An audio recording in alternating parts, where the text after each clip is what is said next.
Hi hello నమస్తే welcome to శ్రీవారి serving purity presents రుచి చూడు కార్యక్రమం. మరి ఈరోజు మనం హైదరాబాద్లోని డిడి కాలనీలో ఉన్న IHMHలో ఉన్నాం. సో మీరు అబ్జర్వ్ చేస్తే మనం అన్నీ టేస్టీగా ఉండే హెల్తీ ఫుడ్స్ తయారు చేసుకుంటున్నాం. మరి అదే వరుసలో పద్మరావు సార్ ఉన్నారు. ఈరోజు మనకి ఎలాంటి హెల్తీ అండ్ టేస్టీ వంటకం తయారు చేసి చూపించబోతున్నారో కాసేపట్లో తెలుసుకుందాం. సార్ నమస్తే సార్. నమస్కారం అండి. ఎలా ఉన్నారు? బాగున్నానండి, మీరు బాగున్నారా? సో నేను చాలా బాగున్నాను సార్, అండ్ మా వాళ్ళు కూడా చాలా హ్యాపీగా ఉన్నారు. మీరు చూపిస్తున్న వంటకాలు తయారు చేసుకొని చాలా టేస్టీగా, ఈవెన్ నేను కూడా ట్రై చేస్తున్నా, ఎందుకంటే అక్కడ టేస్ట్తో పాటు హెల్త్ కూడా యాడ్ చేస్తున్నారు కాబట్టి. సో అదే ప్రాసెస్లో ఈరోజు కూడా మా వాళ్ళు చాలా ఎక్స్పెక్ట్ చేస్తున్నారు ఒక మంచి రెసిపీ కోసం. సో ఏం తయారు చేసి చూపించబోతున్నారు? సో ఈరోజు మనం చేయబోతుంది కొర్రలతో పులిహోర.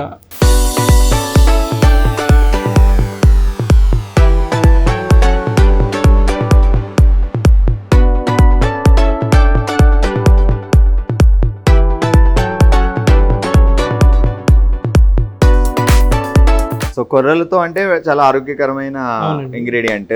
సో పులిహార అంటే తెలుగు వాళ్ళందరికీ చాలా ఇష్టమైన వంటకం. సో రెండు మిక్స్ చేస్తారు. ఇప్పటివరకు పులిహార తిన్నప్పుడు ఎప్పుడైనా ఆయిలీ ఉంటుంది, లేదు అంటే హెవీ అవుతుంది అని ఏమన్నా ఫీలింగ్ ఉంటే ఇప్పుడు కొంతమంది రైస్ కూడా తినరు, అలాంటి వాళ్ళు కూడా పులిహార అవాయిడ్ చేస్తూ ఉంటారు. సో ఇప్పుడు ఆ టెన్షన్ లేదు, కొర్రలు ఫుడ్ అందరూ తింటున్నారు కాబట్టి కొర్రలతో పులిహోర. సో టఫ్ సార్, ఎక్కువ టైం పడుతుందా? లేదండి, చాలా ఈజీ. కొర్రలు ఉడకడానికి కొంచెం పావుగంట నుంచి 20 నిమిషాలు పడుతుందండి. అదర్వైజ్ కొర్రలు ఒకసారి ఉడికేసిన తర్వాత జస్ట్ పోపు పెట్టేయడము, పులుపు తగ్గట్టుగా చింతపండు అడ్జస్ట్ చేసుకోవడం అంతే. అవునా? కొర్రలు, అల్లం, శనగపప్పు, పల్లీలు, పచ్చిమిర్చి, ఆవాలు, జీలకర్ర, మినపప్పు, చింతపండు, జీడిపప్పు, ఉప్పు, కారం, పసుపు, కొత్తిమీర, కరివేపాకు, ఎండుమిర్చి. చూసారు కదా, కొర్రల పులిహోర తయారు చేయడానికి కావాల్సిన పదార్థాలు ఏంటో మనం అన్ని నోట్ చేసుకున్నాం. సో ఇప్పుడు ఆ ప్రొసీజర్ ఏంటో తెలుసుకుందాం. సో ముందుగా స్టార్టింగ్ ప్రొసీజర్ ఏంటి సార్, మనం ఏం చేద్దాం? సో ముందుగా 1 కప్పు కొర్రల్ని మంచిగా కడిగి 2 సార్లు కడిగి నీళ్ళని పారబోసి దీన్ని కనీసం 3 నుంచి 4 గంటల పాటు మనం నానబెట్టుకోవాలండి. ఓకే, సో మనం ఇప్పుడు కొర్రల పులిహోర తయారు చేసుకుంటున్నాము అంటే ముందుగానే చేయవలసిన పని ఏంటి అంటే, కొర్రలు 1 కప్పు తీసుకున్నాం, దాన్ని బట్టి ఆ 1 కప్పు కొర్రలకి మిగతా ఇంగ్రీడియంట్స్ ఎలా యాడ్ చేస్తున్నాం అనేది మీరు నోట్ చేసి పెట్టుకోండి.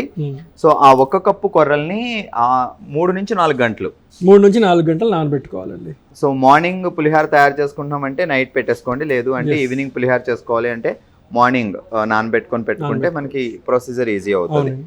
సో మనం ఆల్రెడీ 3-4 అవర్స్ నానబెట్టుకున్నామండి. సో ఇప్పుడు మనం ఏం చేద్దామంటే కొర్రల్ని ముందు ఉడకబెట్టుకుందాం. 3-4 అవర్స్ నానబెట్టుకోవాలి, తర్వాత మళ్ళీ ఉడకబెట్టాలి. అంటే కొర్రలు ఈ ఉడకడానికి చాలా ఎక్కువ టైం పడుతుంది. ఉడకడానికి మినిమం 15 నిమిషాల నుంచి 20 నిమిషాలు ఉడికేస్తాయి. బట్ అంటే ఒక 4 అవర్స్ నానబెట్టుకోవడం, మళ్ళీ ఉడకబెట్టుకోవడం, ఇది పెద్ద ప్రొసీజర్. అంటే కొర్రలు అంత తొందరగా నానబెట్టకుండా ఉడకబెట్టడం కొంచెం కష్టమే. సో 3-4 అవర్స్ నానబెట్టుకున్న కొర్రలు తీసుకున్న తర్వాత ఇప్పుడు ఉడకబెట్టుకోవాలి. అక్కడి నుంచి ప్రొసీజర్ ఫాలో అవ్వండి.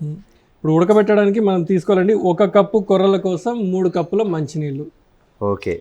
సో ఉప్మాకి ఎలా కొలతలు వేసుకుంటామో 1 కప్పు రవ్వకి 3 కప్పులు వాటర్. సో అలా ఈ కొర్రల్ని ఉడకబెట్టుకోవడానికి, అంటే వాటరేషన్ ఉండకూడదు, పర్ఫెక్ట్ గా డ్రై అయినట్టు ఉండాలండి. సో అందుకే ఎగ్జాక్ట్ కొలత 1 కప్పు కొర్రలకి 3 కప్పులు వాటర్ వేసి ఉడకబెట్టండి. అది కూడా 4 గంటలు నానబెట్టుకున్న కొర్రలు. అవునండి. సో ముందు మనం స్టవ్ వెలిగించి మనం బౌల్ని పెట్టుకుందామండి. కొర్రలు మంచినీళ్ళతో ఏదైతే మనం నానబెట్టుకున్నామో అది వేసేద్దాం. సో ఇందులో ఎన్ని వాటర్ వేస్తుంటాం సార్? 3 కప్పులు అండి. 3 కప్పులు వాటర్. 3 కప్పులు వాటర్. కొర్రలు వచ్చేసి 1 కప్పు. 1 కప్పు కొర్రల్లో 3 కప్పులు వాటర్ వేసి, బెటర్ ఏంటంటే బాగా కడిగేసుకున్న తర్వాత 3 కప్పులు వాటర్ వేసి నానబెట్టేసుకొని ఒక 4 అవర్స్ పక్కన పెట్టేసుకుంటే డైరెక్ట్ గా దాన్నే తీసుకొచ్చి ఉడకబెట్టేసుకోవచ్చు. అవును. సో ఇప్పుడు ఒక 15 నిమిషాల పాటు ఉడకబెట్టి ఆ తర్వాత మనం ఇప్పుడు ఇది ఫుల్ ఫ్లేమ్ లో పెట్టేసుకోవచ్చు, హై ఫ్లేమ్ లో పెట్టుకొని ఉడకబెట్టు. సో హై ఫ్లేమ్ లో పెట్టుకొని ఒక 15 మినిట్స్ అది ఉడకాలి. సో చూసారు కదా, ఎగ్జాక్ట్ కొలత వేసి మనం ఉడకబెట్టుకుంటున్నాం. దీనికి మేము అంటే సార్ చెప్పింది ఏంటంటే ఒక 15 మినిట్స్ టైం పడుతుంది అని. అలా అని 15 మినిట్స్ వదిలేయద్దు. సో మధ్య మధ్యలో కూడా చూస్తూ ఉండాలి. సార్ ఇక్కడ మన కాలేజ్లో రెగ్యులర్ స్టూడెంట్స్కి లైక్ డిగ్రీ కంప్లీట్ అయిన స్టూడెంట్స్కి ఏం కోర్సులు ఉంటాయి ఇంటర్ తర్వాత? అంటే ఇంతకుముందు మనం మాట్లాడుకున్నప్పుడు ఎంత ఏజ్లీ అయినా పర్వాలేదు, సో 10th తర్వాత షార్ట్ టర్మ్ కోర్సుల గురించి మాట్లాడుకున్నాం. సో ఇప్పుడు regular courses, so regular graduation చేయాలంటే అండి BSc in hospitality and hotel administration రెగ్యులర్గా గ్రాడ్యుయేషన్ చేయాలనుకుంటే మటుకు ఇంటర్మీడియట్ క్వాలిఫికేషన్ ఖచ్చితంగా ఉండాలి. ఇంటర్మీడియట్లో ఏ బ్రాంచ్ అయినా ఏ స్ట్రీమ్ అయినా పర్లేదండి, BiPC, MPC, CEC, GEC, HEC, ఏదైనా పర్వాలేదు, కామర్స్, ఆర్ట్స్ ఏదైనా పర్లేదు అనమాట. సో 12th క్లాస్ బేస్ చేసుకొని ఇంటర్మీడియట్ ఎడ్యుకేషన్ బేస్ చేసుకొని ఒక ఎంట్రన్స్ ఎగ్జామ్ ఉంటుందండి. దాన్ని NCHM JEE అంటారు, national council of hotel management joint entrance examination. So joint entrance ఎగ్జామినేషన్కి నోటిఫికేషన్ వచ్చేసి జనవరిలో కానీ ఫిబ్రవరిలో కానీ ప్రతి సంవత్సరం జనవరిలో కానీ ఫిబ్రవరిలో కానీ నోటిఫికేషన్ వస్తుందండి. నోటిఫికేషన్ వచ్చిన వెంటనే మనం ఆన్లైన్ దరఖాస్తు చేసుకోవాల్సి ఉంటుంది. ఆన్లైన్ దరఖాస్తు చేసుకున్న తర్వాత ఏప్రిల్ నెలాఖరులో పరీక్ష ఉంటుందండి, ఎంట్రన్స్ ఎగ్జామ్ ఉంటుంది. ఈ ఎంట్రన్స్ ఎగ్జామ్ కూడా అన్ని 12th క్లాస్ బేస్ చేసుకునే క్వశ్చన్స్ ఉంటాయి. వాళ్ళు ఏ స్ట్రీమ్ చదివారో ఎస్, స్ట్రీమ్తో నిమిత్తం లేకుండా basic calculations, arithmetic, logic, vocabulary, general awareness, current affairs ఇవన్నీ ఉంటాయి అన్నమాట. సో ఎగ్జామ్ క్వాలిఫై అయిన తర్వాత ర్యాంక్ బట్టి మనము seat provide and counselling attend అవ్వాల్సి ఉంటుంది. 3 years కోర్స్, 3 years కోర్స్కి కౌన్సిలింగ్ అటెండ్ అవ్వాల్సి ఉంటుంది. కౌన్సిలింగ్ కూడా నోటిఫికేషన్ వస్తుందండి, దాన్ని బట్టి వెబ్ ఆప్షన్స్ మనం చూస్ చేసుకోవచ్చు. అంటే పర్టికులర్గా మన ఈ HMH DD కాలనీ ఉన్న కాలేజ్కేనా ఇది? లేదండి, all over nation wide 23 IHMs ఉన్నాయి, సెంట్రల్ గవర్నమెంట్. అవన్నిటికి కలిపి ఒకటే ఎంట్రన్స్, వాటన్నిటికి కలిపి కొన్ని స్టేట్ IHMs కూడా ఉన్నాయి అన్నమాట. వాటన్నిటి కలిపి ఒకటే ఎంట్రన్స్ ఎగ్జామినేషన్. ఎక్కడ సీట్ వస్తే అక్కడ జాయిన్ అవ్వచ్చు. సీటు బెస్ట్ కాలేజెస్ కోసము బెస్ట్ ర్యాంక్ కావాలి. ప్లస్ దాంతోపాటు reservations, OBC, SC, ST reservations కూడా అప్లికబుల్ అనమాట. సూపర్. కొంచెం మీరు బాగా చదవగలిగితే బెస్ట్ కాలేజ్ లైక్ మన DD కాలనీలో ఉన్న IHMH ఇలాంటి కాలేజెస్లో సీట్ వస్తే ప్లేస్మెంట్ ఈజీ అవుతుంది తర్వాత. సో సెట్ అయిపోతుంది లైఫ్, ఒక మంచి ప్రొఫెషన్కి సెట్ అయిపోయారు అనుకోండి, ఇమీడియట్ బయట రాకుండానే ప్లేస్మెంట్ దొరికేస్తే ఇంకా హ్యాపీ ఉంటుంది, పేరెంట్స్ ఫుల్ హ్యాపీ ఉంటారు. సో 15 నిమిషాలకి పైగానే మనం బాయిల్ చేసామండి, ఉడకబెట్టాము కొర్రల్ని. మధ్య మధ్యలో మీరు ఒకసారి తీసి చూస్తూ ఉండండి, అలా వదిలేయొద్దు, మళ్ళీ మాడిపోయే అవకాశాలు ఉన్నాయి. సో వావ్, ఈ విధంగా అది అందుకే పర్ఫెక్ట్గా కొలత వాటర్ వేసుకోవాలి. ఎంత ఒక కప్పు కొర్రలకి 3 కప్పులు వాటర్ ఎందుకు వేసుకోమన్నది అంటే, సో ఇలా పొడి పొడిగా అయిపోవాలి మొత్తం. అవునండి. సో మొత్తం ఇవ్వండి పొడిగా ఈ కొర్రలు వేటికవే సపరేట్ అయ్యేటట్టు కొంచెం చల్లారిన తర్వాత ఈ వేటికవే సపరేట్ అయిపోతాయండి. మీరు రవ్వతో కూడా అప్పుడప్పుడు పులిహార చేసుకుంటారు, అప్పుడు ఎలా ఉంటుందో అలా, కాబట్టి ఇది చాలా హెల్తీ. ఓకే, సో నేను ఇప్పుడు స్టవ్ ఆఫ్ చేసేస్తానండి. సో ఇప్పుడు ఈ కొర్రల్ని మనం కాసేపు చల్లారనివ్వాలి. సో ఇప్పుడు అసలైన ఈ కొర్రల పులిహార ప్రొసీజర్ స్టార్ట్ అవుతుంది, జాగ్రత్తగా అబ్జర్వ్ చేయండి. సో ఇక మీద ఏం చేయబోతున్నాం అనేది ఇప్పుడు నేను చూద్దాం. సో ఇది చల్లగా అయిపోయింది, ఇప్పుడు మనం ఎలా స్టార్ట్ చేయాలి? ఇప్పుడు ముందుగా మనము పోపు రెడీ చేసుకుందామండి పులిహార కోసం. అచ్చా, దానికి గాను ముందు నేను స్టవ్ వెలిగించి ఇంకొక బౌల్ ఇమ్మంటారు? ఇంకో బౌల్ ఇవ్వండి. సో ఇందులో ముందుగా మనం కొద్దిగా ఆయిల్ వేద్దాము, ఫస్ట్ నూనె వేద్దాం. శ్రీవారి సర్వింగ్ ప్యూరిటీలో మనకి ఆయిల్ కూడా దొరుకుతుంది, సో ఇప్పుడు మనం అదే వాడుతున్నాం, పల్లి ఆయిల్. సో మీరు మంచి టేస్ట్గా ఉండడం కోసం మసాలాలతో పాటు శ్రీవారి ఆయిల్ కూడా పర్చేజ్ చేసుకోవచ్చు. అండ్ ఒకసారి మీరు ఎక్స్పీరియన్స్ చేయండి ఆ టేస్ట్ ఎలా ఉంటుంది అనేది. సో ఆయిల్లో ముందుగా మనము ఆయిల్ వేడెక్కాక కొద్దిగా పల్లీలు, మీరు అబ్జర్వ్ చేస్తే సార్ ఎక్కువ ఆయిల్ కూడా మనం ఇంట్లో 2-3 స్పూన్లు ధనాధన వేసేస్తూ ఉంటాం, లేకుండా పర్ఫెక్ట్గా కొంచెం అంటే తగ్గించి ఇక్కడ హెల్తీ ప్రోడక్ట్ వంటకం జరుగుతుంది. అండ్ ఆయిల్ కూడా అంటే ఒకేసారి తగ్గించుకోవాలంటే మీకు అవ్వదు, నెమ్మదిగా తగ్గిస్తూ ఉండండి. సో ఆయిల్ మరీ ఎక్కువ వేసుకున్నా అంత మంచిది కాదు. నిదానంగా 4 స్పూన్లు మొదలెట్టినప్పుడు 2 తర్వాత 3 తర్వాత 1 అట్లా తగ్గి మళ్ళీ మానేసినది. సో ఆయిల్ నూనె వేడెక్కిందండి, మనం ఆయిల్ వేడెక్కిన తర్వాత ఇందులో ముందుగా పల్లీలు వేసుకుందాం కొద్దిగా. పులిహార ఉప్మా అంటే మస్ట్ పల్లి తగిలితేనే ఆ టేస్ట్ మనకు ఉంటుంది. సో పేదవాడి జీడిపప్పు మ్యాక్సిమం అందరూ పల్లి ఈజీగానే వాడుకోవచ్చు. సో పల్లీలు కూడా వేస్తున్నప్పుడు కొంచెం జాగ్రత్తగా చూస్తూ ఉండాలి. ఇంకా కొంచెం ఫాస్ట్గా అయిపోవాలంటే ముందే మనం పల్లీల్ని ఆయిల్ లేకుండా డైరెక్ట్గా ఫ్రై చేసుకొని ఆ తొక్కది తీసేసి చల్లగా అయిన తర్వాత ఒక డబ్బాలో వేసి పెట్టుకుంటే ఇలా కావాల్సినప్పుడు ఇమ్మీడియట్ వేసేసుకోవచ్చు.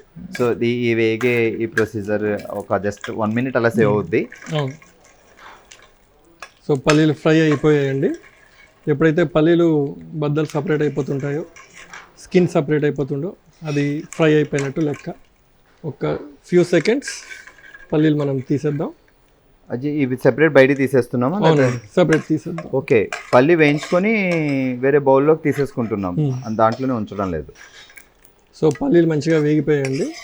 సో ఇలా 2 ముక్కల్లో విడిపోయినట్టు మనకు కనిపిస్తే పర్ఫెక్ట్గా వేగినట్టు మనకి అర్థం అవుతుంది. సో పల్లీని తీసేద్దాం. ఇందులో కొద్దిగా జీడిపప్పు వేసుకుందామండి. అదే ఆయిల్లో కొద్దిగా జీడిపప్పు కూడా, సో ఇట్లా దోరగా వేయించితే సరిపోతుంది. జీడిపప్పు కూడా దోరగా వేయిద్దాం. జీడిపప్పు కూడా మనం వేయించిన తర్వాత తీసేద్దాం. ఆ తర్వాత ఇంకేం తీయాల్సిన అవసరం లేదు, తర్వాత ఆర్డర్లో వేసేసుకో. ఆర్డర్లో పోపు వేసుకుంటూ వెళ్ళిపోవచ్చు.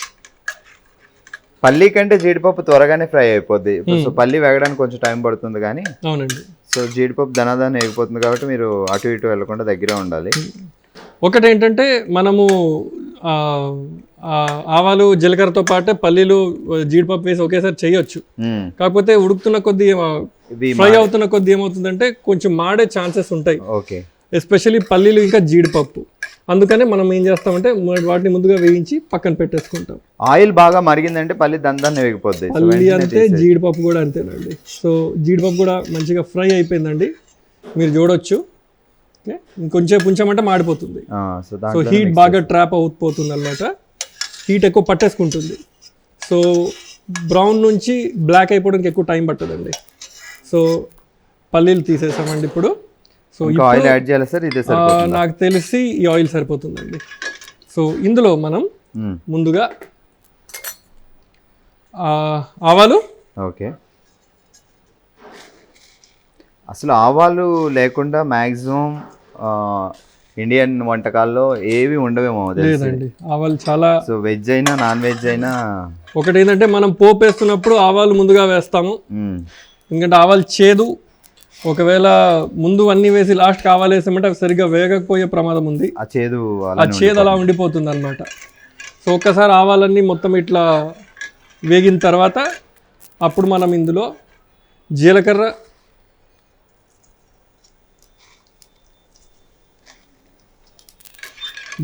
తర్వాత కొద్దిగా కరివేపాకు. సో కరివేపాకు ముందే ఫ్రెష్గా వాటర్లో కడిగి పెట్టుకున్నామండి. సో ముందే ఆరబెట్టుకోవడం బెటర్, లేదంటే ఎక్కువగా ఇలా చిమ్ముతుంది బయటికి, ఆ వాటర్ ఉంటుంది కాబట్టి.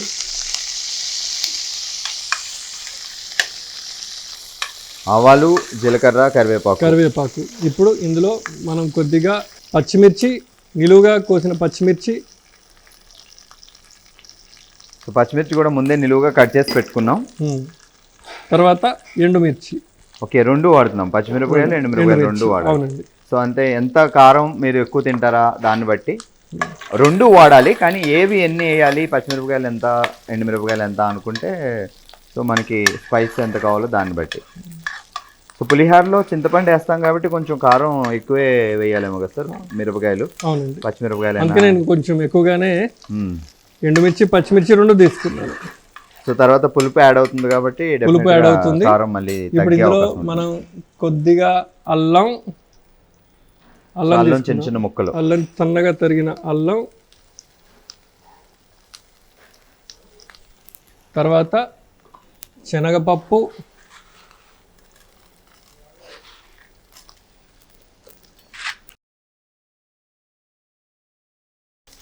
ఆయిల్ బాగా హీట్ అయిన తర్వాత ఆవాలు, జీలకర్ర, పచ్చిమిరపకాయలు, ఎండుమిరపకాయలు, చిన్నగా తరుముకున్న అల్లం తురుము, తర్వాత శనగపప్పు, కొద్దిగా మినపప్పు. సో ఇప్పుడు కొంచెం మినపప్పు యాడ్ చేస్తాం. మినపప్పు.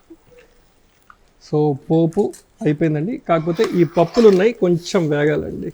సో పచ్చిగా ఉండకుండా కొంచెం బాగా వేగాలి. మిరపకాయలు, పచ్చిమిరపకాయలు ఎంత ఎగితే అంత బాగుంటాయి, అలా అని మరీ మార్చొద్దు. సో దాంతోపాటు పోపులు మాత్రం మాడిపోకుండా పర్ఫెక్ట్గా దోరగా వేగాలి. ఇవన్నీ మనం కొంచెం సన్నమంట మీద చేస్తున్నామండి.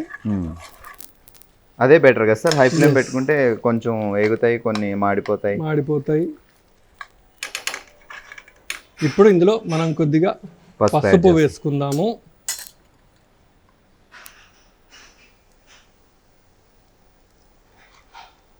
పులిహార అంటే పసుపు, అసలు బియ్యంతో పులిహార చేసుకున్నప్పుడు పసుపు వల్లే ఆ కలర్ అనేది వచ్చేది మనకి. సో ఇప్పుడు కొర్రలు ఆల్రెడీ మీకు చూస్తే ఎల్లోయిష్ కలర్లోనే కనిపెడుతున్నాయి ఉడికిన తర్వాత. సో అందుకే కొంచెం పసుపు చూసి ఒక హాఫ్ స్పూన్ అలా వేసుకుంటే సరిపోద్ది. సో బియ్యంతో పులిహార చేసుకున్నప్పుడు బియ్యం వైట్గా ఉంటుంది కాబట్టి కొంచెం పసుపు ఎక్కువ వేసి దాన్ని బాగా మిక్స్ చేస్తాం కలర్ ఎల్లోగా రావడం కోసం. సో కొద్దిగా ఉప్పు. సో మనం కొర్రలు ఉడకబెట్టుకున్నప్పుడు ఉప్పు ఏం వేసుకోలేదు కదా? అప్పుడు వేయలేదండి, ఉప్పు కొద్దిగా. ఆ తర్వాత మనం చింతపండు రసం, అంటే చింతపండు నానబెట్టి దాన్ని పులుసుగా తీసేసుకొని బాగా పిండేస్తే తిక్కు పులుసు చేయాలి. తిక్కు పులుసు అండి. కొంచెం ఏంటంటే మనం ఒక 100 గ్రాముల చింతపండుకి ఒక 2 టేబుల్ స్పూన్స్ వాటర్, వేడి నీళ్ళు వేసి పక్కన వదిలేస్తే సో మెత్తగా అవుతుంది. దాన్ని మనము పిండేస్తే ఇట్లా చింతపండు పులుసు వస్తుంది. సో ఈ చింతపండు పులుసు వేద్దాం ఇప్పుడు. సో ఇప్పటి వరకు మనం పులిహారలో పులుపు కోసం వేయలేదేమి. సో ఇప్పుడు వేస్తున్నాం చింతపండుని బాగా నానబెట్టుకొని. సో మెత్తగా చేసిన తర్వాత పులుసు తీసుకొని పక్కన పెట్టి, ఇలా చేయడం వల్ల ఏంటి అంటే చింతపండులో ఉండే అవన్నీ పిక్కలు అవన్నీ పడకుండా ముందే అవన్నీ తీసేస్తాం కాబట్టి పర్ఫెక్ట్గా పులుసు ఈజీగా అయిపోద్ది. సో కొంచెంసేపు ఆ చింతపండు పచ్చి ఫ్లేవర్ వెళ్ళేంత వరకు కొంచెంసేపు ఇట్లా వేగనిద్దామండి. అది సరిపోద్దా సార్? మనం మొత్తం వేయలేదు, ఇంకొంచెం యాడ్ చేద్దాం. సో మీరు కప్పు కొర్రలు తీసుకున్నారు కాబట్టి మనకు చూస్తుంటే ఉడికిన తర్వాత కొర్రలు ఎంత క్వాంటిటీ ఉంది అనేది మనకు అర్థమవుతుంది. సో ఎదురుగానే అది ఉంది కాబట్టి దాన్ని బట్టి మీకు రెగ్యులర్గా పులిహారకు అలవాటు ఉంటుంది చింతపండు పులిహార చేసుకునే వాళ్ళకి. సో ఎంత చింతపండు పులుసు కావాలి అనేది అబ్జర్వ్ చేయొచ్చు. ఇది కొంచెం బాగా వేగాలి. సో కొంచెం మంట పెంచుతున్నాను. పచ్చి ఫ్లేవర్ అంతా పోయి చింతపండు పులుసు కొంచెం చిక్కగా అయ్యేదాకా వేపుకోవాలి నెమ్మదిగా. దీంట్లో మనం ఇప్పటివరకు పచ్చిమిరపకాయలు ఎండుమిరపకాయలు వాడాం, కారం వాడలేదండి. సో కొంచెం ఇట్లా ఫ్రై అయిన తర్వాత కొద్దిగా కారం వేసుకుందాం. కొద్దిగా ఎక్కువ వద్దండి, కలర్ కూడా డిస్కలర్ అవుతుంది. ఎందుకంటే మళ్ళీ మనము మస్టా సార్ కారం అవాయిడ్ చేయొచ్చండి, అవాయిడ్ చేయొచ్చు. ఓకే, జనరల్గా మనం రెగ్యులర్గా చేసుకునే పులిహోరలో 90% ఎక్కడ కూడా కారం వేయము, అందుకే అడిగా. సో ఇప్పుడు మనం ఇంకా కొర్రల్ని యాడ్ చేద్దామండి. సో ఈ ఉడికి పెట్టుకుని పక్కన చల్లారి పెట్టుకుని కొర్రలు దాంట్లో యాడ్ చేసేయాలి. యాడ్ చేద్దాం. ఓకే, అది కలుపుతూ ఉండాలా సార్? కలుపుతూ ఉండాలి. స్టవ్ ఆన్లోనే ఉండాలి. స్టవ్ మనం ప్రస్తుతానికి ఆఫ్ చేసేసి యాడ్ చేద్దామా? మీరు కలుపుతూ ఉండండి, నేను వేస్తుంటాను. సో ఇది మొత్తం ఆల్రెడీ ముందే మనం అనుకున్నాం కాబట్టి ఒక కప్పని ఇంకా మొత్తం వేసేసుకోవచ్చు అండి. సో చల్లారిన తర్వాత మీకు చూస్తే తెలుస్తుంది, ఒక పర్ఫెక్ట్ ఉప్మాలా కనిపిస్తుంది. కానీ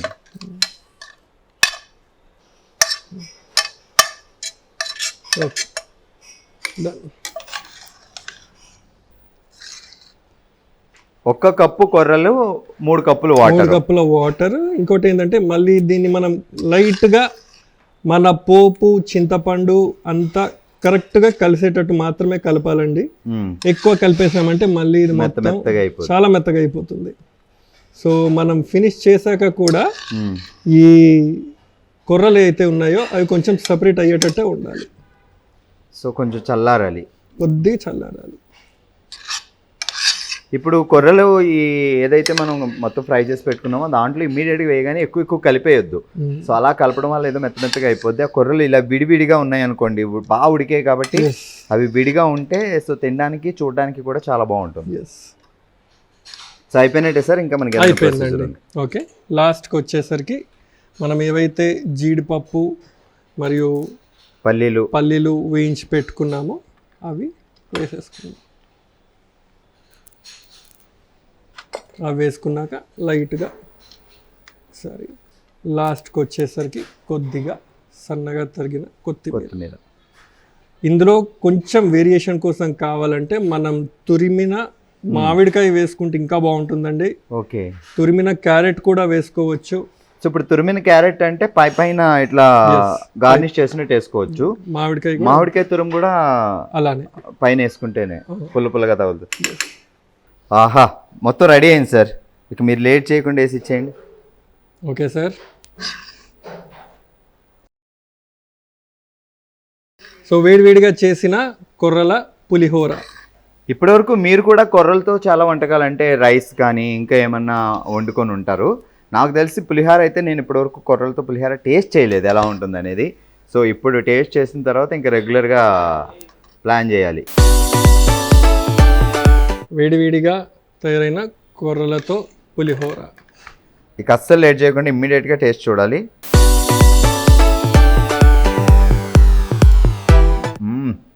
సూపర్. ఫస్ట్ టైం నేను కొర్రలతో పులిహోర తింటున్నా. ఇంత టేస్టీగా అల్లం ఇవన్నీ వేయడం వల్ల చాలా పర్ఫెక్ట్గా ఉంది.